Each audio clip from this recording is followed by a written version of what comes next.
This is a story about my parents, World War II, and the events leading up to their marriage. My father was born in Sausalito, California. He was fourth generation Marin County on both my grandmother and grandfather's side of the family. When the war began, he enlisted in the army. After basic training, he was sent to North Africa, from there to Italy, and when Italy fell to the Allies, he was sent to the Philippines to await the invasion of Japan. My mother was born in Cividale de Friuli in the province of Udine. Cividale is in the foothills of the Eastern Alps near the Slovenian border. The Nazione River runs through the town, forming a beautiful narrow valley.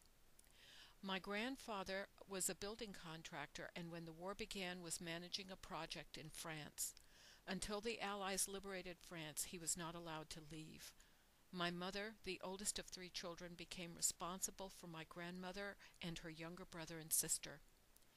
Unlike Udine, which was heavily damaged during the war, Cividale suffered little physical damage. This does not mean the war did not touch them. The Germans came and took my mother to work on a German farm. My mom left, they brought her back, she left again, and this time made her way back to Italy and home. Northern Italians were caught between the partisans and the fascists. If they supported the partisans, they were executed, and if a perception existed they were collaborating with the fascists, severe reprisals followed. During this time my grandmother broke her leg and was immobile in bed for 6 months. The partisans wanted to conscript my uncle, a teenager. It became my mother's responsibility to protect him and keep him safe.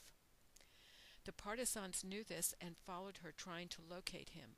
She was smarter, and they never found him.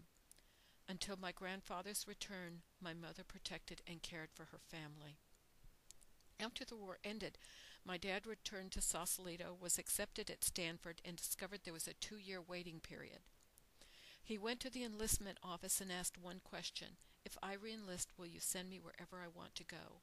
The answer was yes, and back to Italy he went. He ended up in Udine and met my mother, who would have nothing to do with him.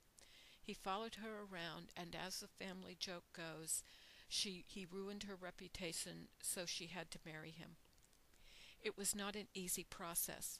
My mom's parents were not happy. The United States government was not supportive. I have a 2-inch binder full of the paperwork required just for them to get married.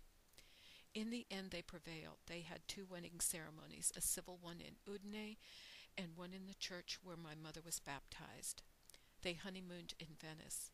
My dad remained in the army, and when he was stationed in Germany, I spent some of the best summers ever with my Italian grandparents.